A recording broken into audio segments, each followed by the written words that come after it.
Mesdames et messieurs de la presse, bonsoir. Très heureux de vous retrouver en ce soir du 17 juillet 2026 pour faire le point de l'évolution du processus de paix, spécifiquement après l'audience que le président de la République, chef de l'État, a accordée cet après-midi. Peut-être il faut mieux parler d'une séance de travail que le président de la République a eue cet après-midi avec les principaux chefs de confession religieuse de la République démocratique du Congo, dans l'objectif justement de discuter de paix, de cohésion nationale. Comme vous le savez, le président de la République a plusieurs fois montré sa volonté, sa disposition pour travailler avec tous les Congolais qui le souhaitent, pour que nous puissions ensemble construire la cohésion nationale nécessaire pour créer ces fronts intérieurs contre l'agression rwandaise. Et je crois que vous avez tous suivi le compte-rendu qui a été fait tout à l'heure à la Cité de l'Union africaine par Monseigneur Ambongo, les cardinals Ambongo plutôt. Je voudrais demander à la technique s'ils peuvent nous rebalancer cet élément pour que nous tous nous puissions écoutez de nouveau ce qui a été dit. Évidemment, je pourrais répondre à quelques questions pour vous apporter des éléments d'éclairage sur cette initiative qui vient concourir avec les efforts que nous déployons sur tous les fronts pour être sûr que nous avons mis de notre côté toutes les énergies congolaises, évidemment énergies congolaises disposées pour que nous puissions mettre fin à cette agression qui tue des compatriotes au quotidien dans les partis sous occupation.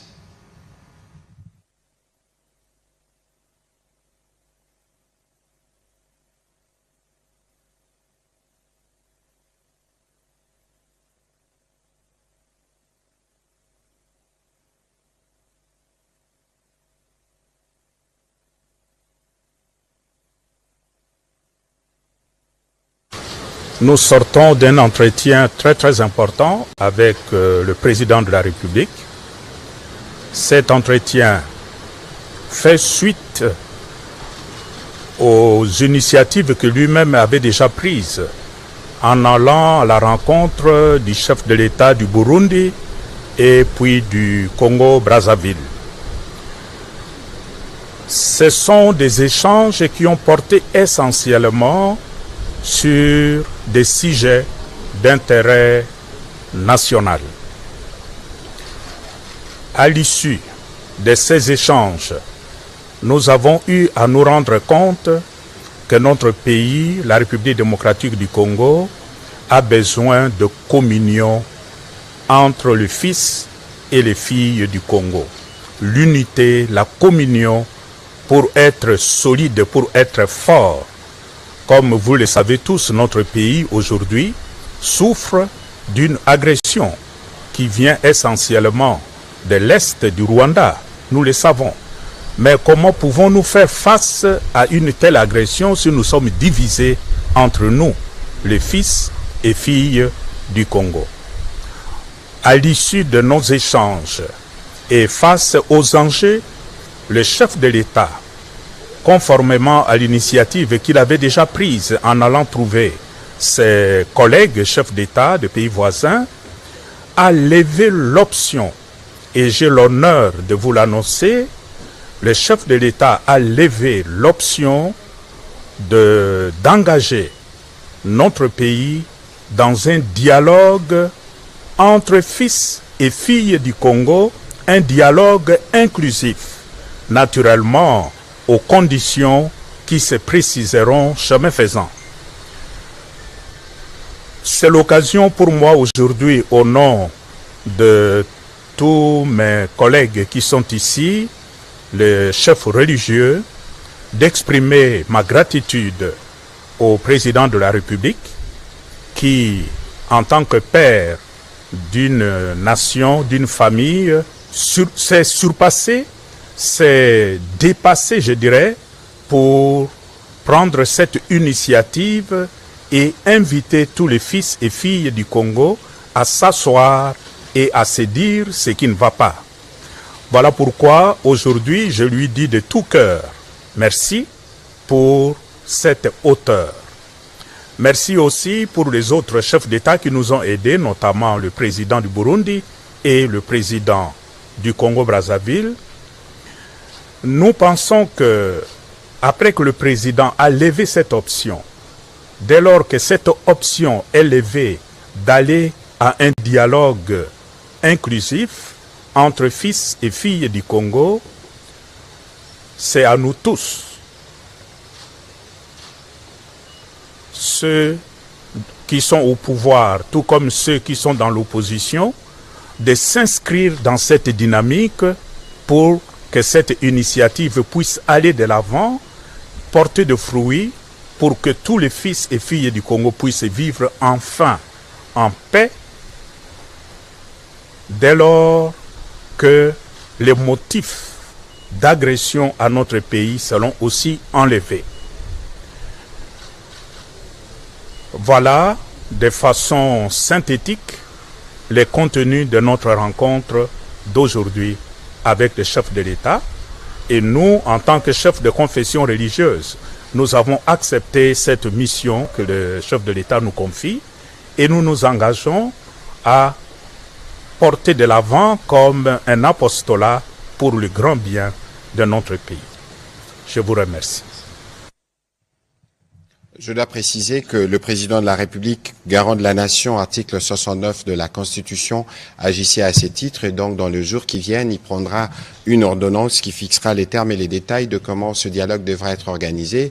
Je rappelle que c'est lui-même qui sera à la manœuvre pour l'organisation de ce dialogue. Évidemment, les tâches seront, y compris données aux chefs des confessions religieuses pour voir dans quelle mesure construire justement cette cohésion en faisant venir les Congolaises et les Congolais de partout qui sont, comme nous, animés de la volonté de finir l'agression et d'assurer la cohésion nationale de notre pays. Je voudrais donc prendre quelques questions pour apporter des éléments de précision. Je vais commencer par M. Martin Moudimbi, qui sera suivi de M. Éric Izami. Merci, Excellence, pour la parole. Alors, ceux qui tiennent mordicus au dialogue ont toujours eu des visées pour entrer au gouvernement. En tout cas, le chef de l'État l'avait dit lors de sa dernière conférence de presse. Est-ce qu'on va assister finalement à l'avènement de ces gouvernements d'union nationale? Ça, c'est la première préoccupation. Alors, la deuxième préoccupation, les teneurs du dialogue ont-ils donné des assurances à la République qu'ils vont cette fois-ci condamner publiquement l'agression rwandaise parce qu'ils sont restés... Je parle ici de la SENCO. Question. Merci. Écoutez, je veux commencer par la deuxième question. Vous avez vous-même entendu le cardinal parler de l'agression rwandaise dans l'Est de la RDC. Il y avait toujours une discussion à ce sujet, mais je crois que le fait que le cardinal l'a dit de cette manière sans ambiguïté, ça donne déjà le ton, parce que la démarche autour du président de la République, qui est le rempart contre les menaces de balkanisation de notre pays, la discussion a porté essentiellement sur la manière de construire justement ces fronts. Nous savons évidemment qu'il y a des difficultés dans les prises de position de certains compatriotes, mais comme le cardinal vous l'a dit, il a dit chemin faisant. Ça veut dire que nous savons que les dialogues doivent se tenir normalement en République démocratique du Congo. C'est la volonté du président de la République. Nous avons déjà eu un exemple de dialogue qui s'est tenu ici, c'est la conférence nationale souveraine. Évidemment, il y a des compatriotes qui sont à l'extérieur du pays, il y a des compatriotes qui ont quelques soucis. Je crois que dans le cadre du travail qui sera fait avec notamment les chefs des confessions religieuses, on verra comment certains cas pourront éventuellement trouver des réponses. Je rappelle ici, et le président de la République a été très clair là-dessus, que l'enjeu ici, c'est pas le président Tshisekedi, qui est lui-même héritier de cette situation. L'enjeu, c'est comment les Congolais de partout au monde arrivent à se mobiliser pour que d'une seule voix, le cardinal a parlé d'unité, il a parlé de communion entre fils et filles d'un même pays, de comment nous nous levons pour mettre fin à cette agression. Je rappelle que les militaires qui meurent, les fonds qui sont engagés, c'est les fonds de la République démocratique du Congo. Donc ici, il faut essayer de regarder, non pas essayer, mais il faut regarder la question comme une question globale qui touche à chacun d'entre nous lorsque nous disons que le président de la République est le rempart contre la balkanisation et tout ce que nous disons au quotidien comme les menaces qui pèsent sur justement l'existence même de notre pays, il est important que les uns et les autres puissent s'élever et démontrer. Et le président de la République qui a parlé de dialogue depuis autant d'années, autant de fois, vient là de donner une opportunité pour les uns et les autres de venir discuter de comment, comme Congolais, nous donnons une réponse à cette question qui paralyse et qui handicape les développements de notre pays. Je pense que de ces points de vue, les choses doivent être bien claires et nous disons et locaux et l'équi intégrité territoriale et zaté.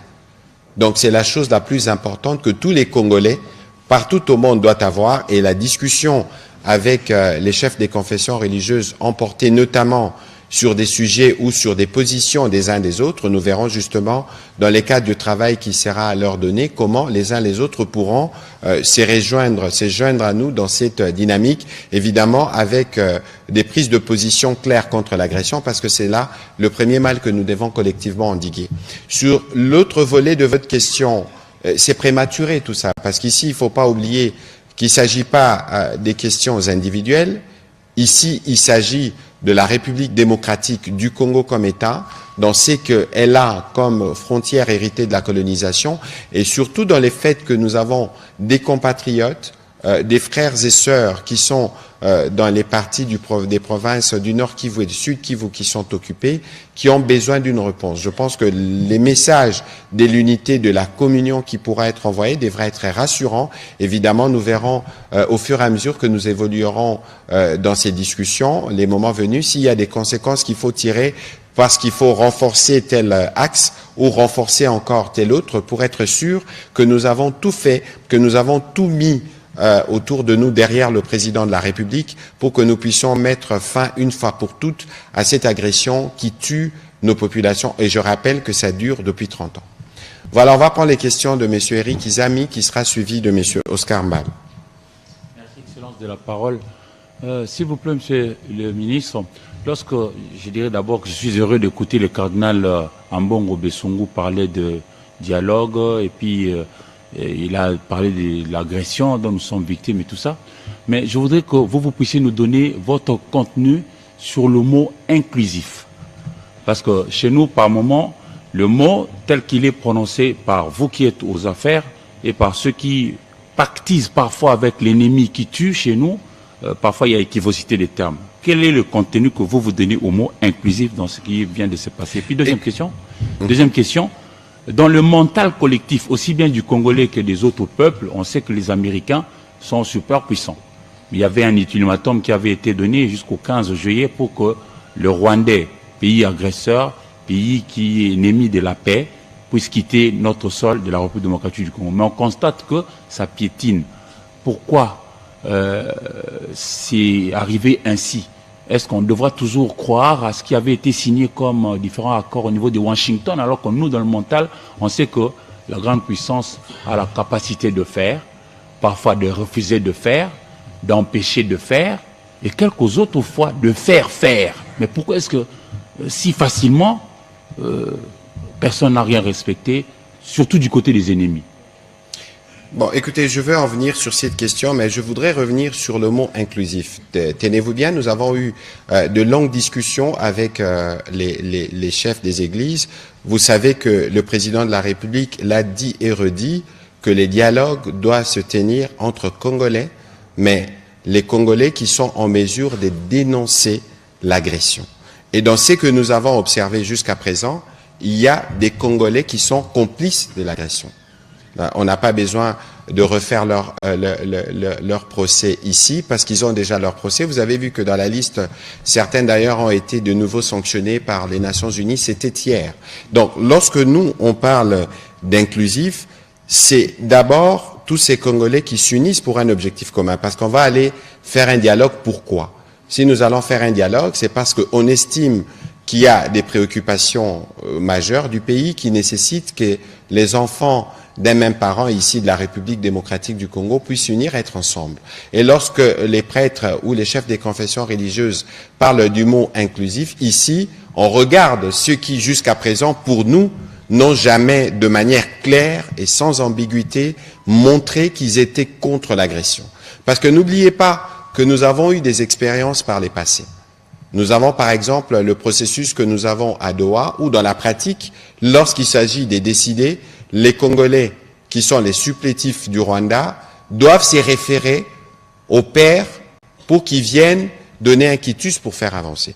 Et si nous voulons construire ces blocs, construire cette cohésion nationale, il faudrait que le Congolais qui viendront dans ces discussions n'ait pas d'ambiguïté. Il faudrait qu'ils démontrent, de par leurs déclarations pour certains, qu'ils coupent le lien avec celui qui est le bourreau des Congolais pendant autant d'années. Je pense que pour nous, les contenus inclusifs, vous avez suivi les cardinals dire que ça viendra. Ça veut dire qu'ils vont, dans les cadres de leur engagement qu'ils ont pris devant le président de la République, approcher ces différents compatriotes, parce que l'objectif, c'est de construire un front intérieur contre l'agression. Ici, je crois que le mot en leur sens, et de ces points de vue, nous allons voir la bonne volonté des uns des autres. Vous avez par exemple l'honorable Martin Fayulu, le docteur Mukwege, qui n'ont jamais montré d'ambiguïté. Autant ils ne soutiennent pas, ou ils sont pas toujours d'accord, ou ils sont opposants à ce que nous faisons comme gouvernement, ou comme pour parler du président de la République, mais d'autre part, ils ont toujours montré cette fermeté vis-à-vis de l'agression. Et donc, pour nous, nous avons besoin que tous les Congolais désireux de rejoindre justement cette grande coalition sont en mesure de dire les choses telles qu'elles sont. Et s'il y a des choses à redire, par exemple sur la stratégie du gouvernement par rapport à la gestion de l'agression, mais le dialogue sera aussi l'occasion de venir dire, écoutez, si nous réajustons à gauche, vous réajustez à droite, nous serons plus efficaces, mais ici, le point qui doit nous unir, c'est d'abord l'unicité de nos vues contre le Rwanda, qui est coupable de tous ces crimes qui sont commis dans l'Est de la République démocratique du Congo depuis 30 ans. Je rappelle que le président Félix-Antoine Tshisekedi est lui-même héritier de cette situation. Si nous devons refaire l'histoire, vous verrez qu'il y a eu Laurent Désiré Kabila, avant lui il y a eu le maréchal Mobutu, ces deux chefs d'État qui ont laissé la vie autour de ces enjeux. Je vous épargne d'ailleurs des millions et de millions de familles de Congolais qui ont été décimées pendant des années. Le président de la République n'a pas fait de choix en termes de complaisance. Lorsqu'il est arrivé aux responsabilités, il a montré qu'il voulait la paix, la construire, mais lorsqu'en face de vous, vous avez des gens qui pensent qu'ils doivent vous imposer la guerre, mais vous devez y compris prendre des mesures qu'il faut. Et donc aujourd'hui, l'enjeu principal étant l'intégrité du territoire, le président de la République étant le rempart contre la balkanisation, tous les Congolais qui tiennent à l'unicité de notre pays doivent être en mesure de les manifester, et les chefs des confessions religieuses que nous considérons comme nos pères spirituels, autant ils ont l'occasion de parler au président de la République aujourd'hui, autant ils parlent à des Congolais qui, pour le moment, sont froids, ils n'ont pas exprimé clairement, ils se sont pas exprimés clairement, ou d'autres qui sont complices. Ici, la place pour ces dialogues-là, l'inclusivité doit reposer sur notre patriotisme, notre engagement pour l'intégrité du territoire et surtout notre engagement à ne pas être complice ou à ne pas venir dans un dialogue entre Congolais avec des instructions reçues de ceux qui nous agressent pour pérenniser cette situation d'agression. Les points du président de la République ont été très clairs dans la discussion qui a duré 2 heures avec le chef des confessions religieuses. Nous nous sommes en tout cas mis d'accord sur l'idée que le président de la République, dans les cas de ses prérogatives constitutionnelles, va organiser les dialogues. Évidemment, il prendra une ordonnance. N'oubliez pas qu'il y a déjà des travaux qui ont été engagés dans cet esprit. Donc, le moment venu, aujourd'hui, c'était le jour où le président a levé l'option. Dans les moments venus, il prendra une ordonnance et nous serons en mesure de communiquer de manière régulière sur la base qui existe déjà pour construire cette cohésion entre fils et filles de la République démocratique du Congo et avancer. Sur votre question par rapport à l'ultimatum donné par le gouvernement américain, je crois que c'était les secrétaires d'État Rubio qui s'exprimaient devant le Congrès le 4 juin dernier, où il avait dit évidemment qu'il y avait ce souhait pour qu'au plus tard le 15, les troupes rwandaises puissent quitter les territoires. N'oubliez pas que les Américains ont déjà commencé à utiliser des leviers diplomatiques pour contraindre le Rwanda, et j'espère que vous et moi, nous avons lu hier, il y avait encore une nouvelle réunion du comité conjoint de surveillance où les représentants du gouvernement américain et du gouvernement rwandais et congolais se sont réunis pour discuter. Évidemment, je pourrais vous partager les comptes rendus de ces échanges. C'est la preuve que les discussions continuent. Il y aura un autre GOC, comme on appelle le 24 juin prochain, le 24 juillet prochain, qui pourra communiquer. Ici, l'engagement du gouvernement américain est clair, que le Rwanda, cela a été dit et redit plusieurs fois, que le Rwanda doit quitter le territoire congolais. Mais vous avez vu que entre la signature par les présidents rwandais et ses actions sur le terrain, il y avait une contradiction. Les Américains ont redit qu'ils vont s'assurer que les signatures apposées devant leur président par les deux chefs d'État puissent produire leurs effets. Je crois qu'ils utilisent déjà des moyens de pression sur le Rwanda. Voyons voir si le Rwanda continuera à persister, à rester sur notre territoire. Mais il est évident que le jour qui vient sera particulièrement déterminant, y compris pour ce qui concerne l'implication du gouvernement américain au sens de faire aboutir justement les processus de paix qu'ils ont bien voulu parrainer. Je rappelle que nous avons un grand acquis avec l'accord de Washington, parce que pendant plusieurs années, il n'y avait que du déni du côté du Rwanda. Le Rwanda n'avait jamais reconnu qu'il avait ses troupes sur notre sol. Et aujourd'hui, vous ne pouvez pas aller signer un accord de paix avec un État avec lequel vous n'êtes pas en conflit. Et donc, le fait qu'on a signé l'accord de Washington avec le Rwanda lui-même venait de reconnaître la vérité qu'elle a toujours reniée. Et donc, nous avons des acquis dans les cas de cet accord. N'oubliez pas qu'il y a une dimension économique en termes de cadre d'intégration économique régionale, parce que le président de la République a toujours cru au rôle moteur que la République démocratique du Congo doit jouer à la fois pour la région de Grand Lac, mais aussi pour toute l'Afrique. Et donc, dans ces démarches-là, nous sommes sûrs qu'une fois que nous allons atteindre l'objectif de la paix, nous pourrons être en mesure de continuer sur les questions économiques, parce que je rappelle encore une fois ce que le président de la République a déjà dit et redit, nous n'avons pas de problème avec le peuple rwandais, nous avons un problème avec le président et son régime, mais quoi qu'il en soit, même de manière naturelle, ils passeront, les pays survivront. Il faut que nos jeunes puissent hériter des relations qui permettront à cette région de l'Afrique de jouer pleinement son rôle, y compris avec des pays, notamment le Burundi. Voilà. Monsieur Mbal, pour vos questions. Merci, Monsieur le ministre, pour la parole que vous venez de m'accorder. À moins que je puisse me tromper, c'est la toute première fois d'entendre le cardinal Ambongo parler de l'agression de la RDC dans l'est du pays. C'est vraiment une grande première. Mais je voudrais revenir, et c'est là ma question, je voudrais savoir si ce dialogue inclusif, parce que le cardinal a dit, je suis heureux de vous annoncer la tenue dans les tout prochains jours du dialogue inclusif, la conclusion de la mission que le chef de l'État leur a confiée en tant que prince de l'Église. Je voudrais savoir si ces dialogues inclusifs sonnent les glas de la fin du processus de Doha. Parce qu'à Doha, ce sont les Congolais qui se parlent entre eux. Deuxième petite question, Monsieur le ministre.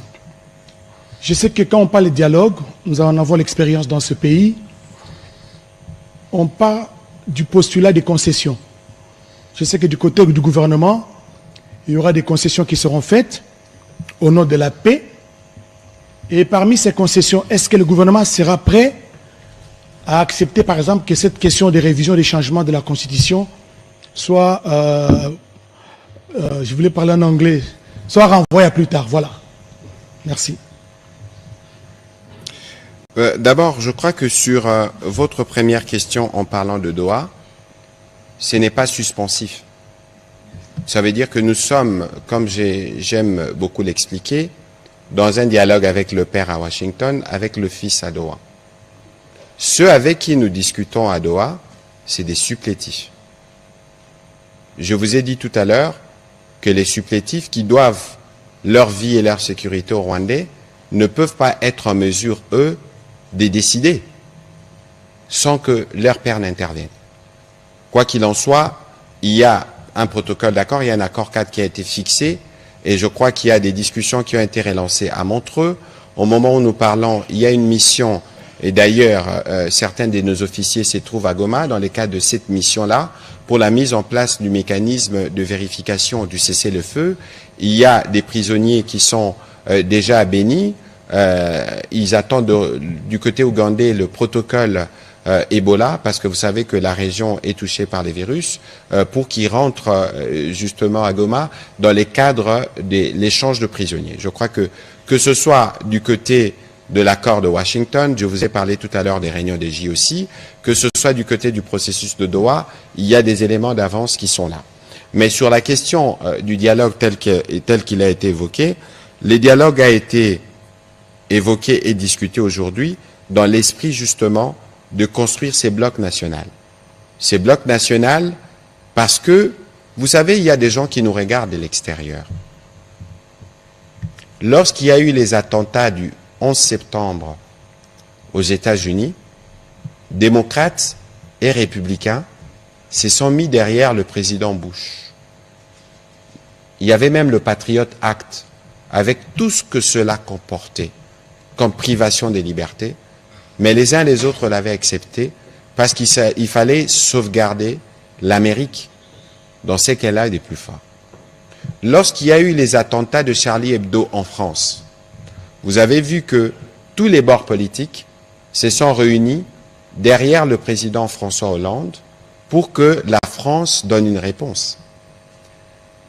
Mais comment pensez-vous que les autres Africains, pour parler que de pays voisins, nous regardent comme peuple lorsqu'il est établi par tous les rapports, Nations Unies, États-Unis, les organisations non gouvernementales, qu'il y a un pays agresseur qui agresse les Congolais et qu'il y a des Congolais qui sont complices, ou il y a des Congolais qui ne dénoncent pas le mal.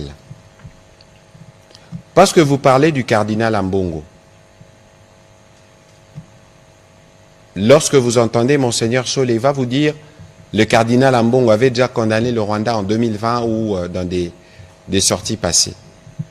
Mais ici, et je pense que c'était un point essentiel, c'est que dans la perception, l'Église ECC Senko a donné l'impression d'être tolérant par rapport à certaines choses qui se passent et qui sont inacceptables par rapport à l'agression ou par rapport à des Congolais supplétifs. Dans la symbolique, il s'est posé un problème dans la visite à Goma et il y a une bonne opinion qui a pensé que l'attitude n'était pas une attitude claire par rapport à la fermeté qu'on devrait avoir. Je parle de perception, parce que lorsque vous reparlez au cardinal, c'était le cas aujourd'hui, ils sont tous alignés que c'est le Rwanda, l'agresseur, et que c'est l'agression qui doit se terminer. Et donc le cardinal l'a dit. Et ici, le point le plus important, parce que vous avez suivi les cardinals parler de la hauteur du président de la République. Le président de la République aurait pu rester braqué en fonction de ce qui a été vu et montré qu'il ne prédisposait pas justement de faciliter un certain nombre de choses. Mais parce qu'ici, il s'agit de l'intégrité territoriale. Parce que le président en est le rempart. Et parce que nous connaissons tous le rôle crucial ou l'importance des églises.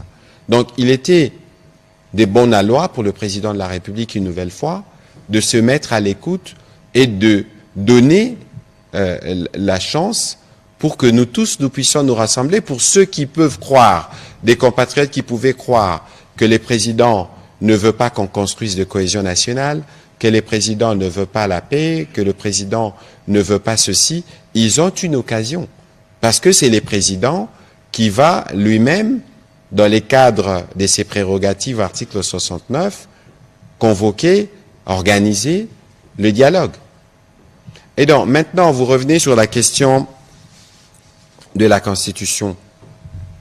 Le cardinal vous a dit que nous avons parlé de plusieurs sujets et que l'objectif principal aujourd'hui, l'objectif primordial, je ne cesse pas de vous le dire, que nous, au gouvernement, on n'a jamais parlé de la question de la Constitution. Ça n'a jamais été dans l'ordre du jour du Conseil de ministres, sinon on en aurait parlé. Mais c'est un débat pertinent, évidemment, au regard des impératifs que nous avons. Nous avons par exemple sur la question de la nationalité, nous avons plein de choses qui doivent être réajustées 20 ans après la publication de cette Constitution. Et donc, parce que nous aurons les cadres du dialogue, où nous parlerons non pas seulement de l'agression, mais nous parlerons d'autres sujets, je crois que ceux qui viendront, qui ont des appréhensions et qui veulent aborder ces sujets, ils pourront être débattus dans les dialogues. Pourquoi pas? Mais ici, il ne faut pas hésiter, il ne faut pas nous interdire, comme gouvernement, et même pas au président de la République, qui pilote ces pays depuis plusieurs années. S'il y a des choses qui doivent être réajustées pour nous permettre, par exemple, de faciliter l'accès à la République à nos joueurs, nous tous, nous sommes fiers de nos léopards, mais nos léopards, je rappelle que pour la plupart, c'est des binationaux et que la nationalité congolaise est une et exclusive. Et moi, de mémoire, moi-même, j'étais dans les G13 à l'époque, sur la Constitution, il y a une unanimité de vue sur la nécessité qu'il y a de choses qui doivent être retouchées. Et donc, dans les dialogues, là, il y aura justement, ce sera justement les cadres pour les uns et les autres, d'amener ces sujets-là pour que ces sujets-là puissent être débattus. Parce que l'objectif, c'est la cohésion nationale. L'objectif aussi, c'est le développement de notre pays. Et si cela l'exige, pourquoi on ne devrait pas en débattre? C'est un cadre de plus qui sera offert. On va prendre les questions de M. Serge Seka et puis M. Corneille Louba qui se prépare.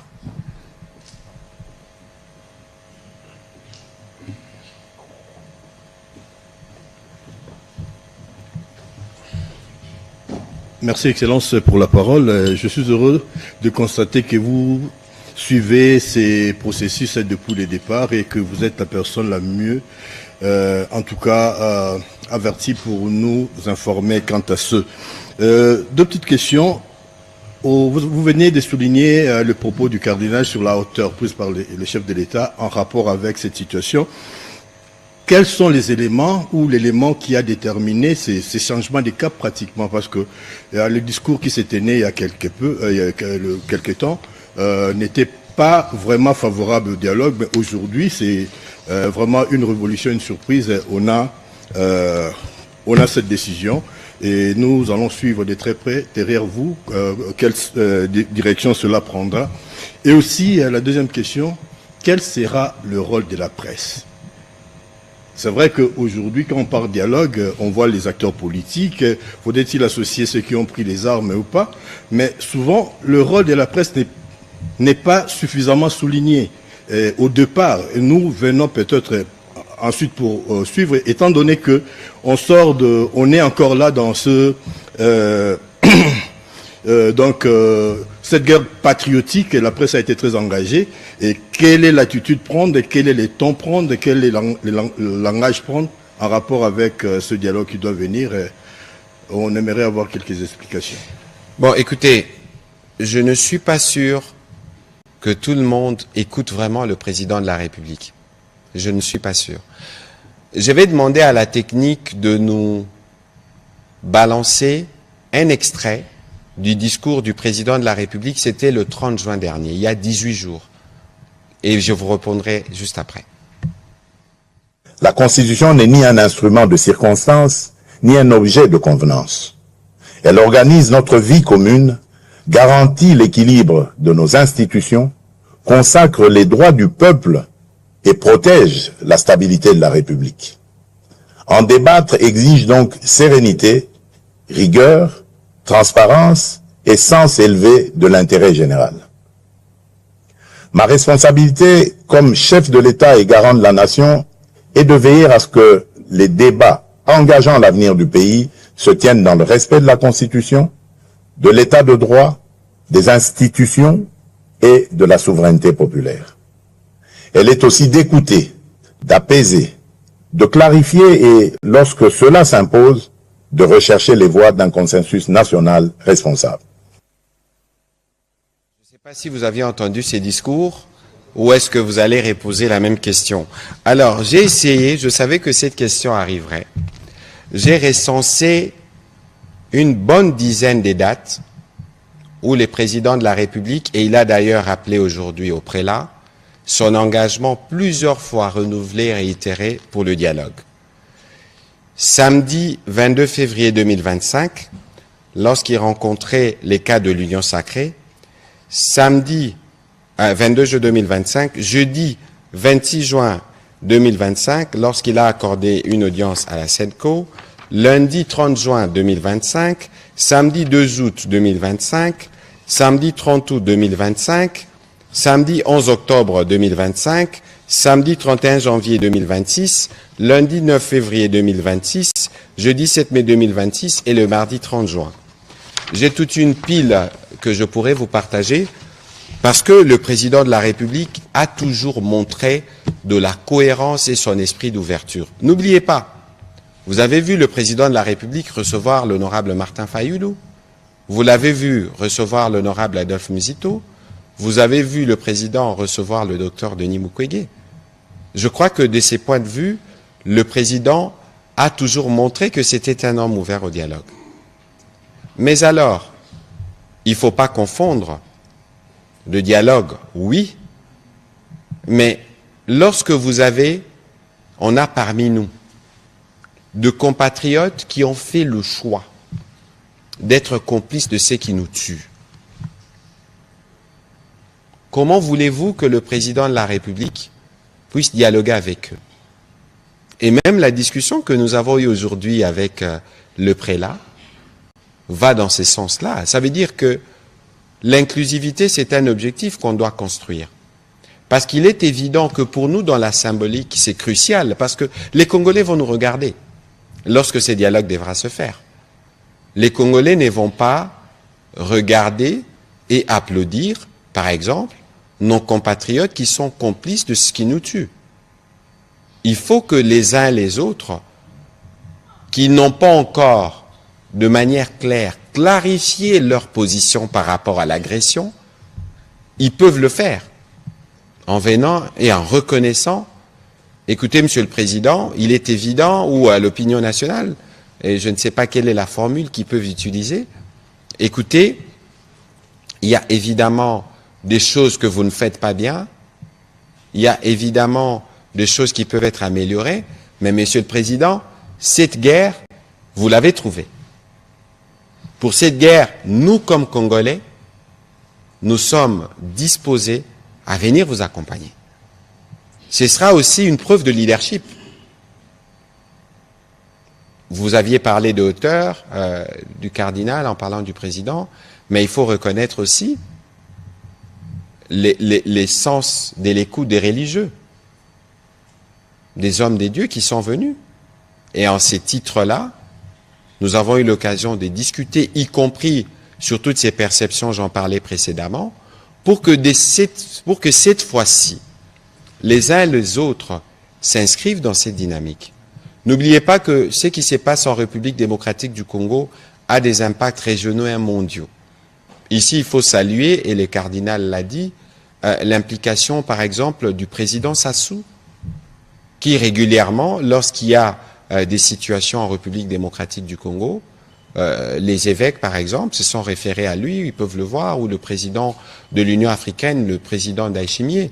Je crois que pour ces chefs d'État-là, et pour tout ce qui nous regarde, le président de la République vient donner une occasion à tout le monde de venir dans ces cadres qui sera mis en place, évidemment avec un rôle qui sera joué par les confessions religieuses pour que les uns et les autres puissent être rassurés. Et puis évidemment, il y aura sans doute des mesures qui pourront être prises pour les uns les autres. L'objectif principal ici, il ne faut pas qu'on s'y perde, c'est que nous puissions bâtir autour du rempart contre la balkanisation une coalition de Congolais, un front intérieur où nous pourrons, à travers ces dialogues, dire où laver les linges sales et puis après nous remobiliser tous pour un objectif commun qui est la libération de tous les espaces occupés par ceux qui ne doivent pas l'occuper. Alors, sur le deuxième volet de votre question sur le rôle des médias, mais il est crucial. Et c'est bien d'ailleurs le sens de cet exercice que nous avons voulu faire pour que tout de suite vous puissiez comprendre que ce qui s'est passé aujourd'hui, c'est le début d'une histoire et dans laquelle vous aussi vous avez un rôle à jouer. L'exemple qui a été donné par le président de la République, au-delà de tout ce qui a été dit sur ces rapports, notamment avec l'Église catholique, mais vous avez vu la clarification apportée par le cardinal lui-même. Ça veut dire qu'aujourd'hui, il faut considérer que c'est une nouvelle fenêtre qui a été ouverte dans les cadres des efforts pour construire la cohésion nationale dont on a besoin pour faire avancer le pays. Et les médias, disons pour finir la guerre et nous attaquer aux objectifs de développement, et les médias ont un rôle à jouer d'abord en évitant d'aller dans la polémique. Parce que parfois, c'est les médias qui attisent, mais ici, il y a besoin d'accompagnement. Parce que vous savez, c'est que c'est un pays. Prenons l'exemple de votre corps. Si vous avez un œil malade, si vous avez une oreille bandée, comment pensez-vous que vous pouvez être pleinement efficace? Donc notre pays ne pourra pas être pleinement efficace, ne pourra pas pleinement produire ce dont les Congolais ont besoin avec des corps étrangers. Il faut les sortir, il faut que tous les membres du corps se réunissent pour que nous puissions sortir ces mâles de chez nous et pour qu'ensemble nous puissions nous dire, écoutez, cette fois-ci, montrons l'exemple que nous sommes des Congolais dans l'esprit des léopards et que les choses peuvent être faites différemment. Et donc nous comptons sur les médias, évidemment, les moments venus, lorsque l'ordonnance présidentielle sera donnée, lorsque les choses seront précisées, nous allons évidemment nous rapprocher de la présidence de la République pour voir dans quelle mesure les médias peuvent accompagner les efforts justement pour construire cette cohésion nationale qui seront déployés. Je crois que c'est un point crucial sur lequel, patriotiquement, nous devons tous nous engager pour nous permettre de construire justement ces ciments nationaux, cette cohésion nationale autour de notre rempart pour que nous puissions finir avec cette agression. Merci. Prochaine question.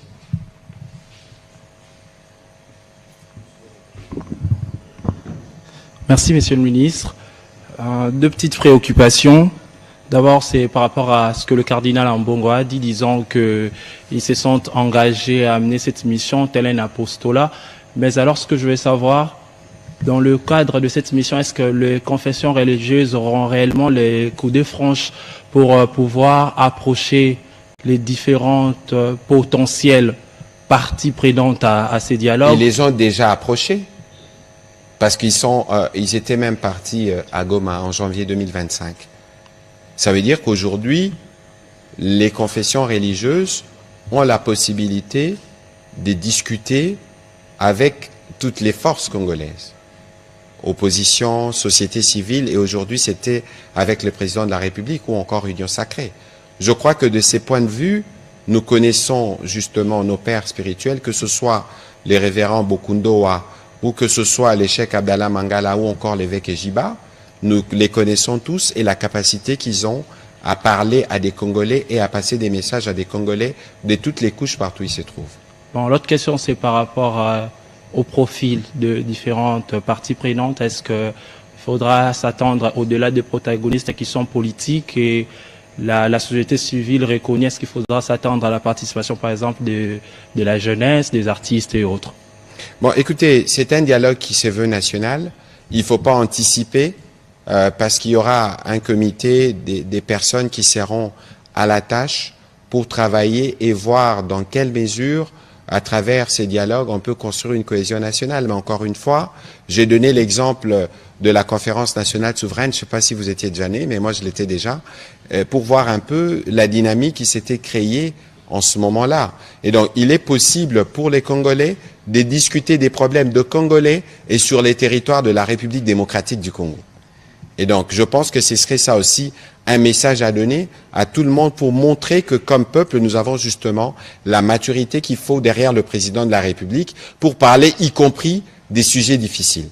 Et donc, je crois que ça, ce sont deux points sur lesquels nous tous, nous devons aujourd'hui encourager justement cette capacité pour nous-mêmes d'avoir des solutions congolaises aux problèmes congolais. Voilà. Plus de questions ? On va prendre les questions de M. Patrick Lacoué. Et puis on prendra une ou deux questions à Lingala pour terminer. M. Cyril Milandou n'a jamais des questions à poser. On vous donnera la parole aujourd'hui. Allez-y, M. Patrick Lacoué. Merci beaucoup, Monsieur le Ministre, pour la parole. Tout à l'heure, vous avez souligné que le dialogue ne suspendait pas les pourparlers de Doha. Mais vous avez aussi dit que ceux qui agressent la RDC ne sont pas conviés. Pouvez-vous nous donner une explication à... Ici, qui ne s'est pas convié? Ceux qui ne sont pas conviés, c'est ceux qui agressent la RDC. Donc, les fils, puisque Doha, c'est les pourparlers avec le fils. Comment vous... Ils ont déjà ces cadres-là, les fils. Ils ont déjà ces cadres-là, des discussions. Il y a des plans qui ont été adoptés, des accords qui ont été adoptés. Ils doivent jouer ces cadres, leur rôle dans ces cadres-là. Je rappelle que nous avons ici l'origine de la crise. La crise, elle est d'abord sécuritaire, due à l'agression du Rwanda contre notre pays. Et je pense qu'avec les pères de l'Église, aujourd'hui, il n'y a pas d'ambiguïté sur la nature de cette crise qui est d'abord sécuritaire. Et les réponses sécuritaires sont données dans les cadres de Washington et dans les cadres de Doha. Ici, nous sommes dans des efforts, justement, qui visent à construire une cohésion nationale, le front interne contre l'agression. Évidemment, le dialogue offrira l'opportunité d'aborder d'autres sujets d'intérêt national. Mais ici, les plus importants, c'est comment les uns les autres se mobilisent. Et dans ces dialogues-là, je suis désolé, cher Patrick, de le rappeler, mais il ne devrait pas y avoir d'ambiguïté. Ça veut dire que vous êtes Congolais, j'ai pas envie de dire si vous l'êtes vraiment, vous ne pouvez pas tolérer qu'un seul centimètre carré de votre territoire soit occupé. Donc il est important que les uns les autres, lorsque les présidents de la République en parlent, ils n'en parlent pas pour bloquer les uns les autres, mais il est évident, et vous, vous êtes des professionnels des médias, vous ne voyez pas tout le monde, tous les Congolais qui se présentent comme des leaders ou de chefs de parti, vous ne les voyez pas tous se prononcer de manière claire contre l'agression. Je pense que c'est les minimums, parce que même si nous aimons dire dans nos traditions que le linge sale se lave en famille, mais avant de les laver, ces linges sales-là, il faut les sortir. Et les premiers linges sales à laver ici, c'est cette question de l'agression. Et de ces points de vue, nous avons une vue commune avec les chefs des confessions religieuses. Ils ont des capacités, ils peuvent s'appuyer sur la Bible, autant ils peuvent s'appuyer sur leur expérience, pour que les uns les autres arrivent justement à travers cette exigence, à travers ces besoins, pour les Congolais d'avoir que nous tous, nous sommes réunis autour de l'idéal de la préservation de notre intégrité territoriale. Ils feront évidemment les auspices nécessaires qui nous permettront, le moment venu, d'avoir ces dialogues et de créer le cadre dont on a besoin en termes de cohésion et d'unité pour que nous puissions répondre efficacement à cette agression. Permettez une petite question. Pourquoi aujourd'hui, pour finir, pourquoi aujourd'hui, alors qu'il y a eu des appels au dialogue qui ont été faits bien avant, pourquoi aujourd'hui? Bon, écoutez, il y a des appels, c'est moi qui vous ai fait la liste des dates où certains d'entre vous ne se sont même pas souvenus que les présidents de la République étaient engagés pour le dialogue. Les efforts pour que l'on arrive au retour de la paix à l'est de la République démocratique du Congo sont multiples. Et donc, il était important pour les présidents de la République, dans les cadres justement de sa vision et de ce qu'il a toujours dit et répété, vous avez encore suivi ce qu'il a dit au 30 juin, d'écouter à nouveau les prêtres ou les confessions religieuses, parce qu'il y avait aussi, vous l'avez relevé ici, des appréhensions sur leur position, pour voir dans quelle mesure ils peuvent, eux aussi, à leur manière, contribuer à la réussite de cet objectif commun. Voilà. On va prendre les questions de Cyril Milandou.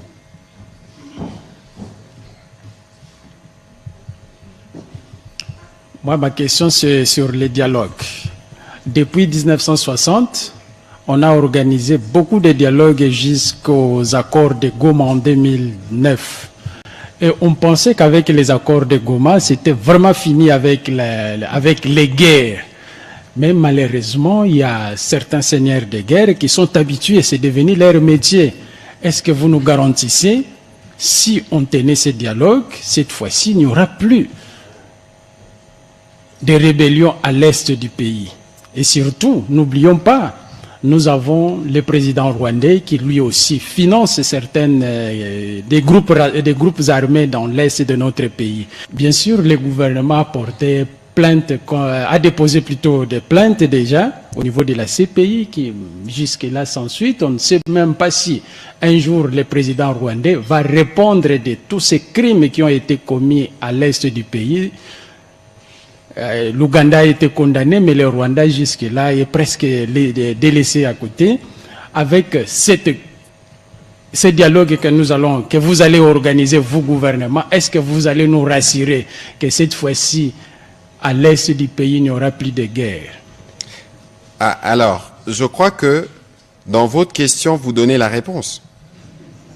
Et ça résume un peu toute la problématique ou toutes les explications qui ont été données tout à l'heure en parlant de l'inclusivité dont on a parlé ici. Ici, j'ai insisté plusieurs fois qu'il faut briser l'ambiguïté dans les chefs des uns et des autres. Parce que un Congolais patriotiquement congolais ou un Congolais de bonne qualité, dirait quelqu'un, ne devrait pas se retrouver dans une position où il est contre sa patrie, ne devrait pas se retrouver dans une position où il est complice de ceux qui tuent les Congolais. Mais c'est pour ça que le président de la République est insistant, parce que le président de la République connaît les côtés manipulateurs du président rwandais. Vous voulez que je vous rappelle les noms de ces différents enfants ou de ces différents mutants?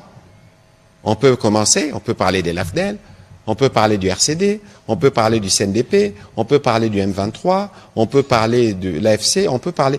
Ils trouvent toujours... Parce qu'en fait, la réalité, c'est que le Rwanda ne peut pas vivre avec la paix en RDC. Parce que le président rwandais a pris goût.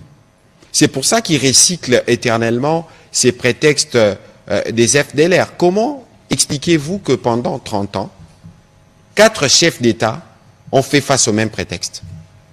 On se souviendra des opérations qui ont été organisées en 2010 et qui ont coûté la tête à l'honorable Vital Kamerhe, président de l'Assemblée nationale de l'époque. Alors comment vous expliquez que pendant 30 ans, le même prétexte revient?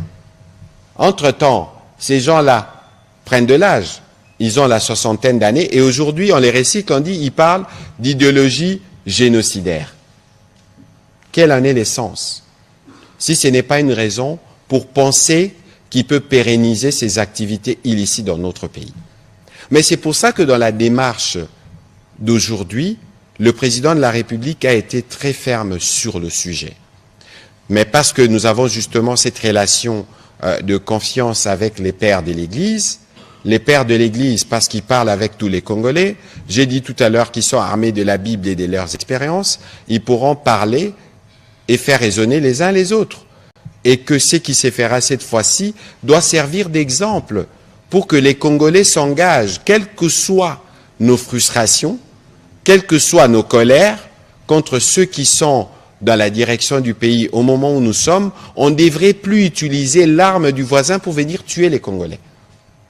Quoi qu'il en soit, vous parlez du Rwanda, nous étions à la Cour internationale de justice. Et je crois que le ministre d'État, ministre de la Justice, va retourner à La Haye bientôt pour faire face à son homologue rwandais devant la Cour internationale de justice. Il y a plusieurs actions que nous avons déjà engagées dans le cas du front judiciaire. Je rappelle qu'on a un front militaire, qu'on a un front judiciaire, qu'on a un front diplomatique, qu'on a un front économique et qu'on a un front médiatique. Et donc, nous ferons tout pour que cette agression, lorsqu'elle se termine définitivement. Dans mes équipes, j'ai des jeunes qui sont nés et grandis à Goma. Aujourd'hui, ils sont des parents, mais ils sont nés dans la guerre, leurs enfants sont nés dans la guerre. Ce n'est pas l'avenir que le président de la République et nous tous nous devons souhaiter à nos enfants. Et donc, il est important que nous puissions tous rester mobilisés pour que les uns les autres comprennent que l'intégrité territoriale est l'équidionçon. Que les uns les autres comprennent que même si on est frustré contre ceux qui dirigent, mais on ne peut pas prendre les armes, être complice de ceux qui nous tuent. De toute façon, vous connaissez aussi l'essor de tous ceux qui ont été pendant des années complices du Rwanda. Je ne voudrais pas en faire la liste, mais l'histoire nous donne des exemples. Donc c'est sans avenir pour les Congolais qui pensent qu'en comptant sur l'arme du voisin, que les choses pourront être différentes. Et donc, j'espère que cette fois-ci, les Congolais, partout où nous sommes, nous tirerons des leçons du passé de ces 30 années pour que nous sachions que notre pays, s'il veut se développer, nous devons cesser, nous, d'être les points par lesquels l'ennemi passe pour venir nous fragiliser. Voilà. Et donc, on va terminer avec la question de Madame Nathalie. Madame Rachel, allez-y, on va terminer par les deux questions, s'il vous plaît. Vous avez une... Allez-y, s'il vous plaît, vous la poserez en série. Madame Chancel, allez-y aussi, comme ça je termine avec les dames.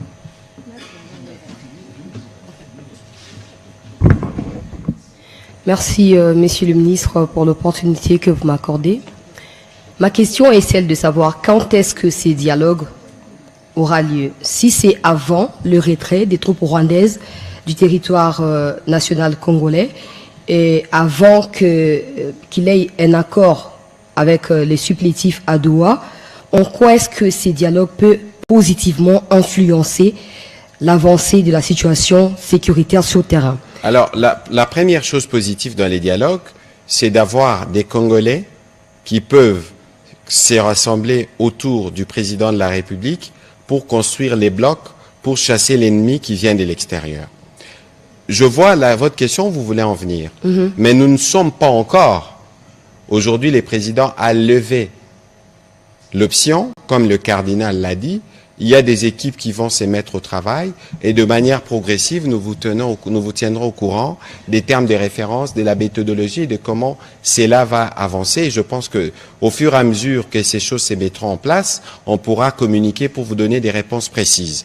Aujourd'hui, c'était l'occasion de faire l'annonce telle que cela a été fait et il y aura une ordonnance qui suivra et dans les différentes étapes, on s'assurera, comme j'ai répondu à Serge Seka tout à l'heure, que les médias puissent être pleinement impliqués pour que les Congolaises et les Congolaises, les Congolais et les Congolaises comprennent ce qui s'est fait et pour qu'ils puissent aussi, eux, se joindre à ces dynamiques. C'est pas tout le monde qui pourra assister à ces dialogues et ce n'est pas non plus le gouvernement qui va organiser les dialogues, c'est la compétence du président de la République. Évidemment, il s'appuiera sur le gouvernement et sur toutes les personnes qui pourront être de personnes ressources. Mais ici, ce qu'il faut saluer, c'est ce pas qui a été franchi pour nous permettre d'avoir ces blocs et d'avancer vers la résolution du conflit dans l'Est. Sur X, anciennement appelé Twitter, le Bureau des affaires africaines des États-Unis a notifié que la RDC, le Rwanda, les États-Unis, le Qatar, le Togo et l'Union africaine se sont réunis en Suisse cette semaine pour discuter des avancées autour des accords de paix de Washington. Pourquoi vous n'en avez pas parlé? Vous avez parlé de quoi là-bas? Qu'est-ce qu'on doit retenir? Alors, je suis sûr que vous ne m'avez pas bien suivi parce que je répondais à la question posée par Monsieur Eric Izami tout à l'heure. Et c'est aussi les lieux d'inviter, vous, le média, qui suivez la situation dans l'Est, d'être toujours attentif parce qu'il y a un communiqué qui est sorti hier. Je peux vous faire les résumés. C'était la 5e réunion du comité conjoint de sécurité. Les points qui ont été abordés, c'est des points qui sont liés à la plateforme mise en place, évidemment, de comment on arrive à obtenir que le Rwanda puisse lever ses mesures. J'ai dit aussi qu'il y a une réunion qui arrivera le 24 juillet prochain dans les cas de mêmes efforts parce que n'oubliez pas que le gouvernement américain, qui est le médiateur, a dit et redit qu'ils vont s'assurer que les promesses faites au président Trump puissent produire des résultats. Et ils ont déjà donné les tons sur des sanctions. Nous croyons à la médiation américaine. Nous faisons notre part pour que ce qui est prévu dans cet accord puisse produire les effets. Madame Kitita, allez-y. Merci beaucoup, monsieur le porte-parole. Je vous ai bien suivi, mais est-ce que aujourd'hui, durant ces près de 2 heures d'entretien entre le président de la République et les confessions religieuses, il y a quand même quelques voiles qui ont été levées, quelques conditions qui ont peut-être été posées, entre guillemets, pour baliser le chemin de ce dialogue qui va être convoqué par le président de la République. Deuxième question, si je peux enfiler mes questions d'actualité. ressortissants congolais vivant en Afrique du Sud. Aujourd'hui, une première vague, on va dire une vague de plus ou moins 121 Congolais est arrivée à l'aéroport international de Njili. Est-ce qu'il s'agit de la première, la dernière vague? Qu'en est-il exactement?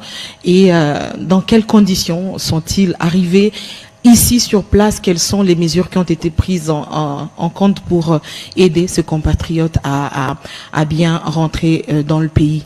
Dernière question, Kinshasa, finalement, le premier coup de balai de la task force, le président de la République a fait une descente sur terrain aujourd'hui vers la Tchangou pour voir ce que font les bâtisseurs pour assainir la ville. Les premières impressions du chef du porte-parole du gouvernement que vous êtes.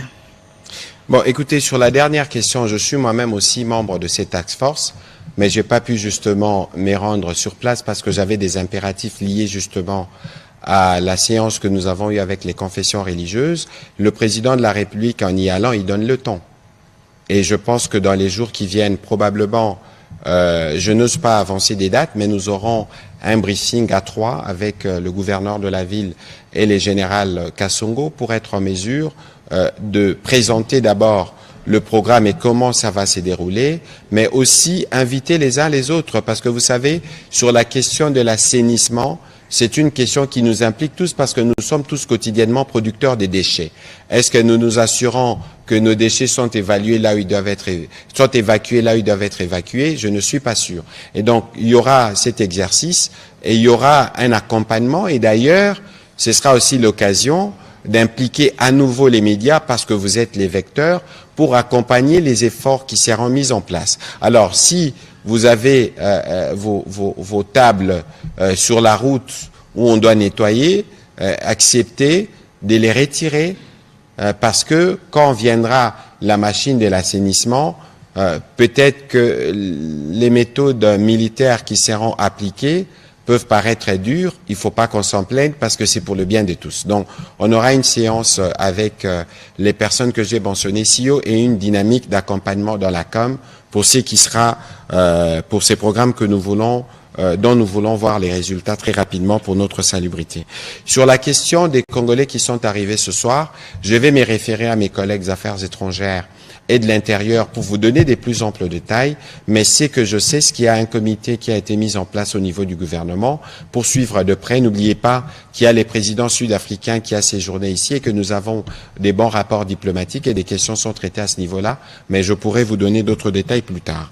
Ah, vous avez parlé des conditions, mais écoutez, s'il y a une condition qui a été posée aujourd'hui, une condition, une seule, c'est d'être en mesure de nommer les mâles.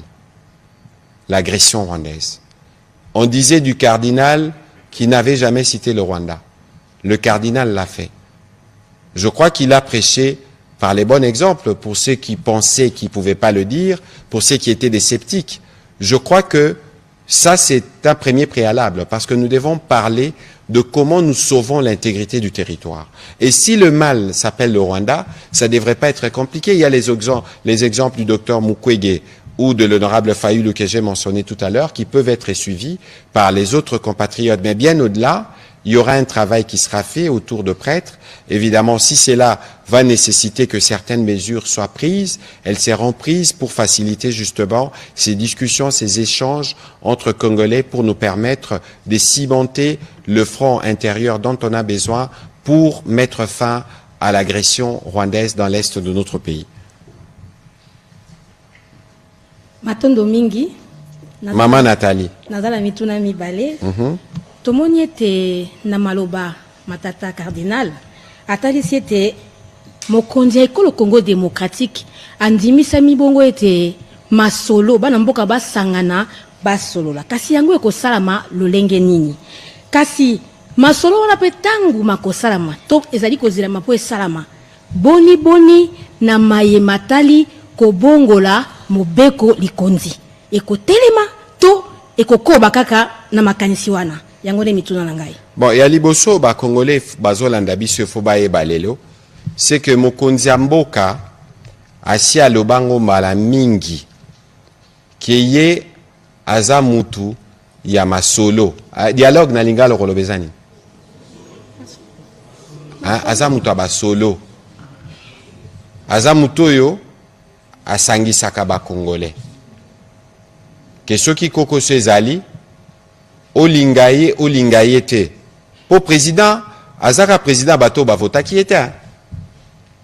Président Zapé président bato ba vota qui était. Président Zapé président bato ba inakaye.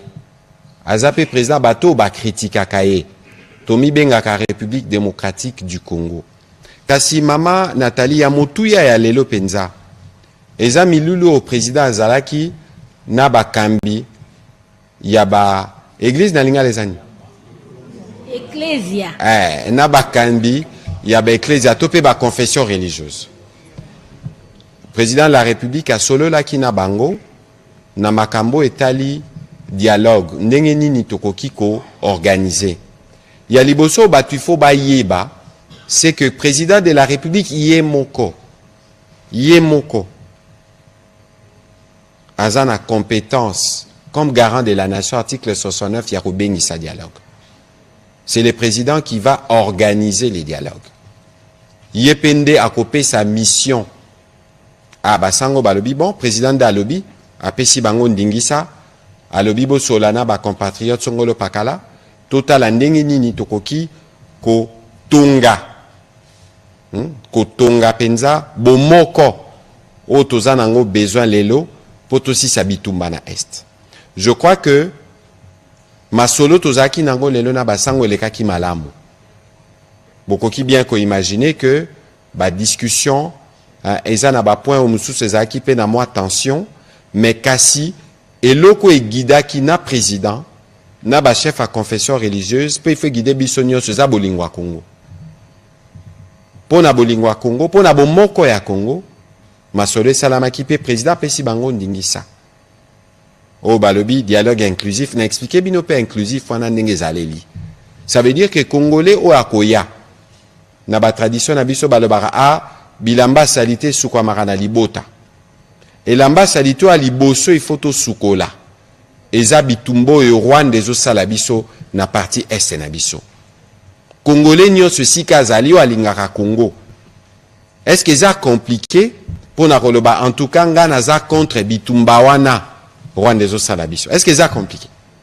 Parce qu'il faut pas to mema ba complice na kati ya masolo tozo préparer.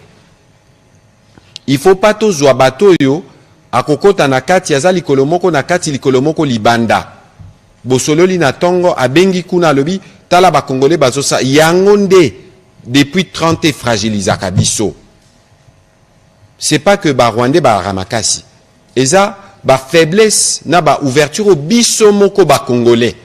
To pesaka bango. Po baya ko fragiliser biso. Donc je crois que message à Motuya ya pokwa lelo eza ko ba ke mokonza mboka pesi a sololi na ba kambia ba ecclesia po bango na cadre à mission prophétique ne na za ko loba na lopoto bango bazaka pe na Bible. Ça veut dire que ceux boké au solana bato azape na moteme kangama boye. Boeli po bolingo o eleki mboka ezate. Ezape devoir ya batunyo. Je crois que Cheikh Abdallah Mangala a rappelé qui biso na milulu alelo alobi l'amour de la patrie. Il citait le Coran, l'amour de la patrie fait aussi partie de la foi. Donc, au nom de la patrie, je rappelle ici qu'il ne s'agit pas du président Tshisekedi ou de la première ministre Soumi, non, il s'agit de la République démocratique du Congo. Kasi motuna oyutuni, yami bale na makambo tali mobeko likonzi topé constitution na lopoto. D'abord na makambo etali constitution mama Nathalie. Bino bo sepelaki na ba léopard. Congolais ni na sepelaki na ba léopard biso nyos. Po mingi bakenda na bango babotama na bapoto. Bakola na bapoto. Mais bolingo na bango a Congo. Donc ceux qui lelo to lobby pour na ota mobeko likondi to lobby to bongisa awa to totala boye nanya ko boya. Ceux qui peut to lobby mokonzi mboka lobby pe il faut to tout na pe ba Congolais. Nanya ko boya. Mais nyonso wana peza ba question oyo parce que dialogue to roloba comment on construit la cohésion nationale. Ceux qui se connaissent la cohésion nationale wana il faut to tonga. Batu mususu baye balobita bino kutu boye boye pe nango na mesa. To sololi Parce que objectif est ça, yaliboso, cohésion nationale, tobengani banguna, yami balendenge ni nimboke kokoma développer. Je crois que nayanoli, na mituna nayo, naebi ke mitune zebele, mais kasipo na lelo, il était important que batuba yeba, o et salamaki autour ya mokonzi. Na silisina mama Nathalie na rozongela na lopoto pour na reconclure. Je crois qu'il s'est passé quelque chose d'important ou d'historique aujourd'hui. Ça dépendra de ce que le jour qui vont suivre vont nous dire. Non seulement que le président de la République a réaffirmé l'unité nationale comme socle de la résistance face à l'agression, non seulement qu'on a parlé de la préservation de l'unité nationale, de dialogue entre les fils et filles d'un même pays, mais on a aussi parlé, nous, avec nos chefs spirituels, les confessions religieuses, pour baser à la paix, de la manière dont ils vont s'impliquer pour accompagner ces processus. Donc, aux bons patriotes, aux forces vives et aux acteurs politiques, de favoriser ces sursauts patriotiques. La hauteur dont a parlé tout à l'heure le cardinal Ambongo doit nous permettre, en tout cas, de montrer l'exemple que Bisso et l'Okweleki Congo est athée. Et l'Okweleki intégrité territoriale est athée. Autour du rempart national, unissons-nous pour que nous puissions réussir cet objectif de cohésion et de création d'un front intérieur contre l'agression, et ça va nous permettre de finir avec les aventures rwandaises dans notre pays. Je vous remercie. Voilà. Bonne soirée chez vous, mesdames et messieurs.